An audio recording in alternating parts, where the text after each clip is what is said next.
The news day continues here on One News Now. I'm Diego Castro, bringing you the biggest headlines from around the world.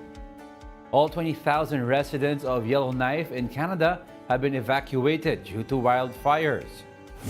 Water bombers flew low over Yellowknife as thick smoke blanketed the Northwest Territories. Officials said flames could reach the outskirts of the city by Saturday if there's no rain.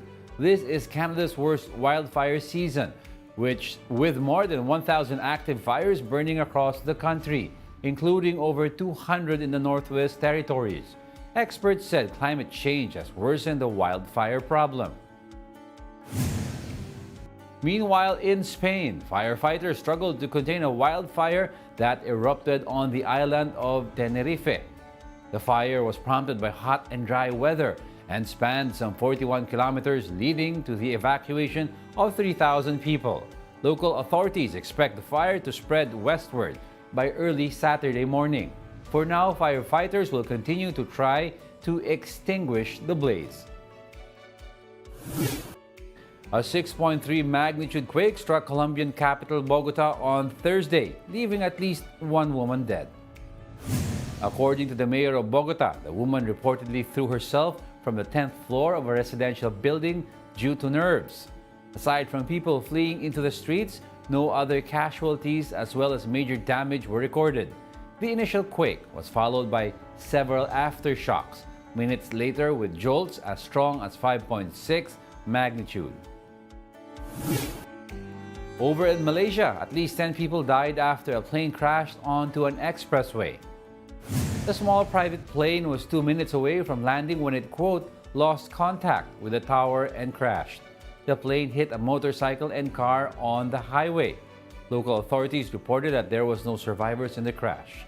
All 8 passengers and crew died along with 2 people on the ground. We'll be back with more stories after the break. Keep it here on One News.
You're still watching One News Now World. I'm Diego Castro. Taiwan Vice President William Lai returns to Taipei from a sensitive visit to the United States. Lai officially made transits in New York and San Francisco on his way to and from Paraguay. He attended President Santiago Peña's inauguration in one of only 13 countries that maintain formal ties with Taipei. China, which claims Taiwan as its territory, denounced Lai's U.S. stopover, calling him a troublemaker. Taiwanese officials said the Chinese government will use this as pretext in conducting new military exercises near the island. In a speech in Taipei, Lai thanked the Taiwanese people for supporting his recent trip, which he said showed the island's, quote, self-confidence in venturing into the international community. 最后，最要感谢的是全国人民不管各行各业，因为大家的努力，让台湾的实力越来越强也让国际社会看到台湾是一股良善的力量。